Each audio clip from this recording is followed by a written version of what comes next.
I'm so grateful for the work that you do every day in our schools on behalf of our children.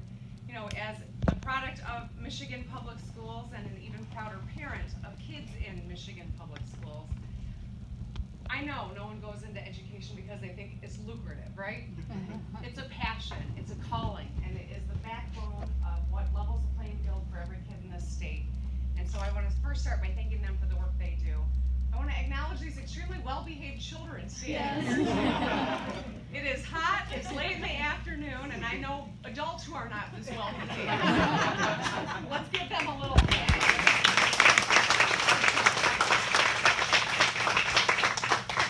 So I am biased on behalf of educators and public education. I'm just going to throw my cards on the table. My mom taught in Lansing Public Schools for a little while. My grandmother taught in the Waterford schools.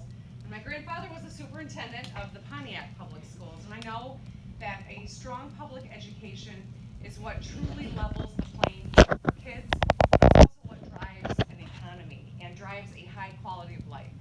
I'm running for governor because I love the state of Michigan. I am so proud to be a Michigander.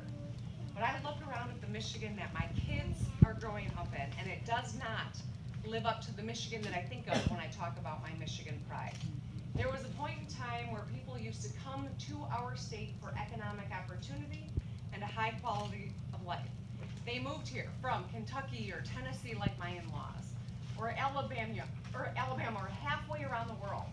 They came to Michigan because Michigan invented the middle class. This was the place where you could get a good job that paid you well enough, you could raise a family on it, and retire with dignity in this state. You knew no matter what community you settled in, your kids were going to have a phenomenal public school education. That was the general rule in our state. You could travel our roads because we put the whole world on wheels, and we built roads right and built them to last, and we maintained them. And the Great Lakes state, home to 21% of the world's fresh water, every family could confidently turn on their tap and bathe their children, as well as give them a glass of water at the dinner table. I look around at the Michigan that we live in right now, and on all four of those measurements that tell you how well people are doing, we are falling further and further behind where we used to lead the world. Right now, more than ever, we need a governor who can get things done and who is going to fight for the kids and the educators of our state.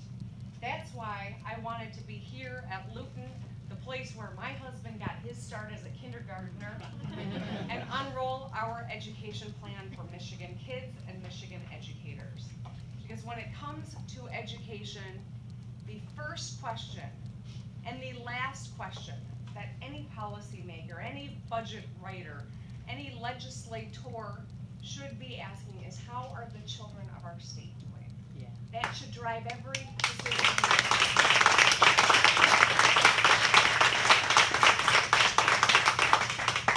So my plan for improving public education in our state focuses on four main pillars. The first is providing a quality education for all Michigan youngsters from cradle to career. That means phasing in a true universal preschool option and opportunity for every 4-year-old in our state, not just some, and raising child care eligibility and reimbursement rates so that we actually improve school readiness. The best thing we can do for kids coming into Luton is make sure every one of them is ready to learn and has had the opportunity at a 4-year-old early childhood education. But it continues on through tripling the number of literacy coaches in our state.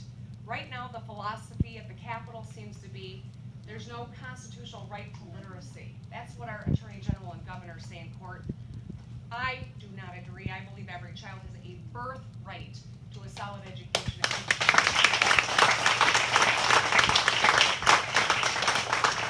We must provide the necessary in-school wraparound services for our youngest children in particular so that every child's needs can be met.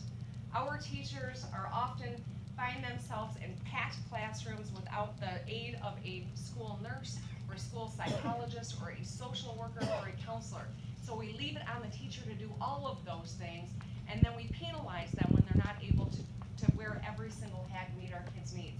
We've got to give our kids the real wraparound support they need to be successful, and our teachers the support that they need so they can get back to teaching in the classroom. Number 2, it is time for us to provide paths to prosperity through a truly highly educated workforce. We must value the creativity and problem solving skills that employers demand and need right now by ending the hyper focus and over testing of our students.